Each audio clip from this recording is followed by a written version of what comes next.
Everyone, welcome to Uttarakhand अध्यापक।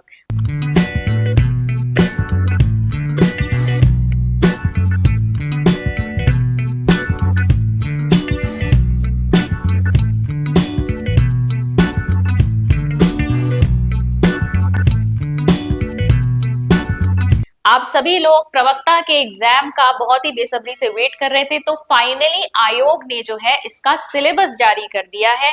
देखिए, कल की ही अपडेट है ये। तो यहाँ पर मैंने पोस्ट में तो आपका ऑलरेडी डाल दिया था। आज हम थोड़ा डिटेल में डिस्कशन करेंगे। बहुत सारे आप लोगों के क्वेश्चंस भी हैं, फॉर्म क्यों नहीं आया है अभी तक, क्या एग्जाम हो जाएगा, तो चलिए इस पर एक विचार करेंगे। लेकिन पहले एक बार देख लेते हैं कि आपका जो यहाँ पर मेंशन किया गया है सिलेबस और पेपर पैटर्न वो क्या है। यहाँ आप यूकेपीएससी की साइट देख सकते हैं।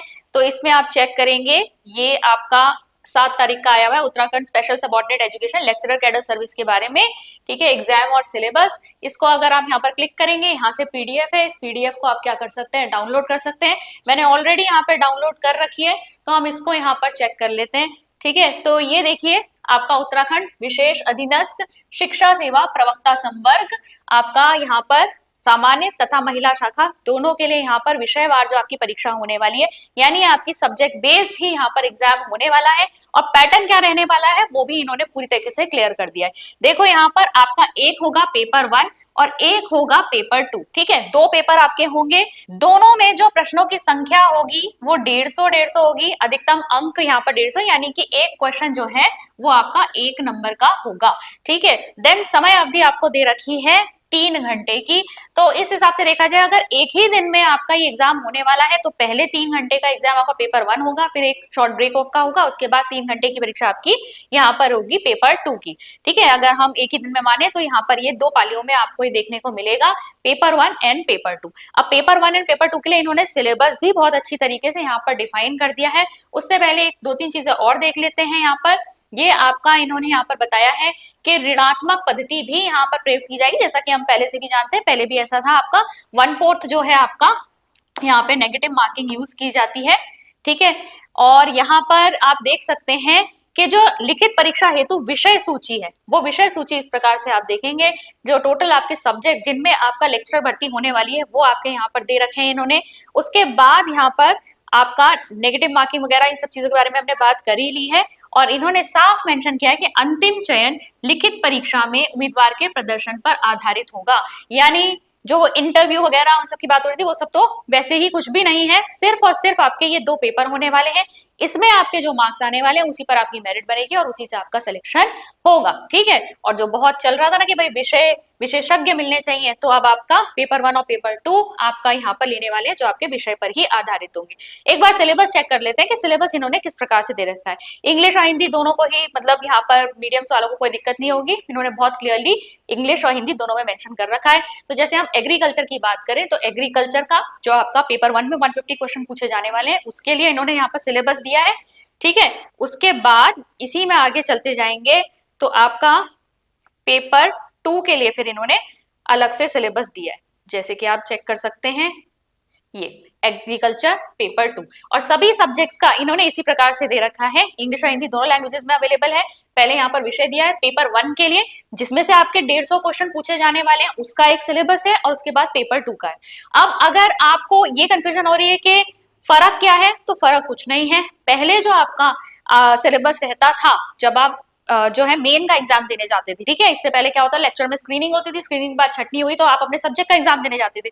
उस समय जो सिलेबस रखा गया था ऑलमोस्ट वही सिलेबस है, बस उसको थोड़ा सा और इन्होंने पेपर 1 और पेपर 2 में डिवाइड कर दिया है, डेफिनेट कर दिया है कि इतना जो है आपका पेपर 1 में आपसे यहाँ से क्वेश्चन पूछे जाएंगे और इतने टॉपिक से आपसे क्वेश्चन पेपर 2 में पूछे जाएंगे। ठीक है, ये हम बहुत समय से आपको जब भी बता रहे थे तो हम यही कह रहे थे कि आप लोग अगर तैयारी कर रहे हैं लेक्चर की तो कैसे करिए, आप अपने विषय को ही मजबूत करते रहिए।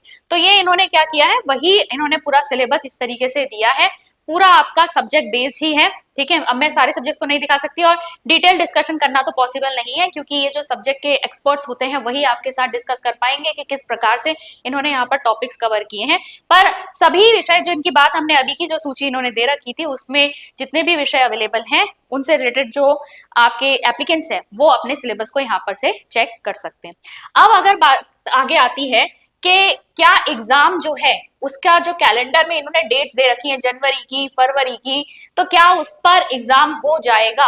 देखिए नवंबर चल रहा है और अभी हमारे पास सिलेबस आया है, ठीक है।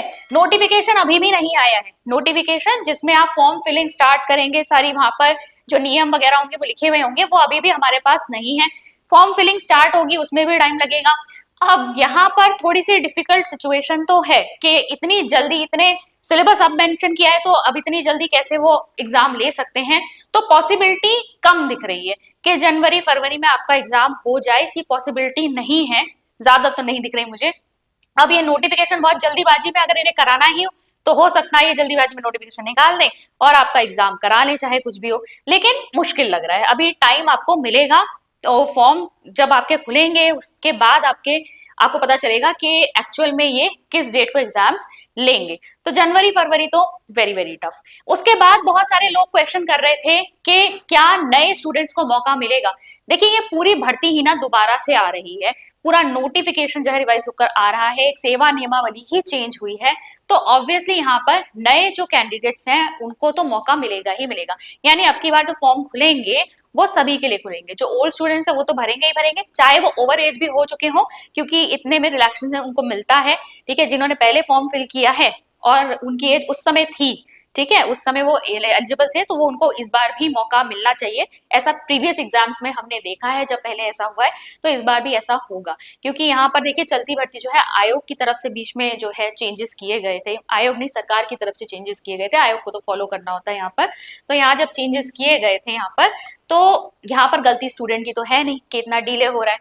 तो एज मेरे ख्याल से यहाँ पर वो प्रॉब्लम जो है वो नहीं आएगी सबके सामने, और नए स्टूडेंट्स को भी अप्लाई करने का मौका जरूर मिलेगा।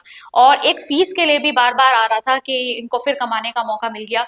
तो जो प्रीवियस ऐसा हुआ है कि एग्जाम्स में दोबारा से रीफिलिंग करवाई गई है फॉर्म की, तो उसमें ऐसा ही हुआ था कि जिन्होंने पहले फॉर्म फिल किया था और उसकी फीस पे की थी, उनको दोबारा फी पे नहीं करनी थी। ठीक है, तो अब बाकी सारी चीजें तो देखिए जब आएंगी हमारे सामने तभी हम कंफर्म कर पाएंगे। ये सब जो मैंने आपको चीजें बताई हैं हमारे प्रीवियस एक्सपीरियंसेस के बेसिस पर बताई हैं। जो जो यहाँ पर ऑलरेडी चीजें हुई हैं उसके आधार पर अगर हम देखें तो इसी तरीके से कुछ इस भर्ती में अब आपको देखने को मिलेगा। अब आपका काम क्या करना है आपको, वैसे तो हम पहले से भी कह रहे थे आप सिर्फ और सिर्फ अपने विषय के ऊपर फोकस करते रहिए, और बहुत सारी क्लासेस यहाँ पर चल भी रही थी, सब लोगों ने अपना जो है यहाँ पर तैयारी जारी रखी। जो मोटिवेटेड स्टूडेंट्स थे उन्होंने तो अपनी तैयारी जारी रखी थी। बहुत सारे स्टूडेंट्स जो है वो अपनी पढ़ाई को साइड में रखकर कहीं ना कहीं जो सरकार है, जो आयोग है, सिचुएशंस है, कंडीशंस है, उनको मतलब कोसना शुरू कर देते हैं। तो उस पर अपना टाइम वेस्ट करके कोई फायदा तो है नहीं। आपको क्या करना था, आपको अपने विषय की ही तैयारी करनी थी, सब्जेक्ट को ही प्रिपेयर करना था, और वही चीज यहाँ पर निकल के भी आई है। इन्होंने कोई खास चेंज किया नहीं है, वही जो आपका सब्जेक्ट उस समय सब्जेक्ट वाले एग्जाम में पूछा जाता था वैसे ही यहाँ पर भी पूछा जाएगा, बस थोड़ा सा और डिवीजन कर दिया गया है। अच्छा, लेवल क्या होगा, देखिए 150 क्वेश्चंस आपसे पेपर 1 से पूछे जाने वाले हैं। टॉपिक्स उन्होंने उन्हीं को डिवाइड किया है ना, तो अब डीप पूछेंगे। ठीक है, तो आप अपनी तैयारी जो है आपको और स्ट्रॉन्ग करनी है। अगर आप सब्जेक्ट तैयार कर रहे हैं तो सब्जेक्ट को बहुत अच्छे से तैयार कीजिए, डीप क्वेश्चंस भी तैयार कीजिए, अंडरस्टैंडिंग बेस्ड क्वेश्चन तैयार कीजिए, तभी जो है आप मेरिट में आ पाएंगे और इस एग्जाम को अच्छे तरीके से आप क्लियर कर पाएंगे और सिलेक्शन ले पाएंगे। तो ये अब आपकी जिम्मेदारी है, सिलेबस आपके सामने है, एग्जाम कैलेंडर आया है, लेकिन डेट्स हो सकता है आगे चेंज होगी, लेकिन आपको ये तो पता है कि भाई अब किसी भी समय हमारे पास जो है परीक्षा की तिथि आ सकती है। तो बिल्कुल समय आपके पास अब गंवाने के लिए नहीं है। पैटर्न के अकॉर्डिंग, सिलेबस के अकॉर्डिंग अपनी तैयारी जल्दी शुरू कर दीजिए, अगर अभी तक आपने शुरू नहीं की है अपनी तैयारी। इसी के साथ मैं आपको बताना चाहूंगी कि अगर आपके कोई फ्रेंड्स हैं, आपके कोई मित्र हैं जो एलटी की प्रिपरेशन कर रहे हैं, तो हमारी अचीवर्स ऐप पर एलटी का कोर्स भी इस समय चल रहा है। एलटी पेपर 1 की हम तैयारी करा रहे हैं, और अगर वो इसको प्रिपेयर करना चाहते हैं तो हमारी अचीवर्स ऐप डाउनलोड करके हमारे इन कोर्सेज को चेक कर सकते हैं। मैं मिलती हूँ आपसे नेक्स्ट लेक्चर में। Thank you.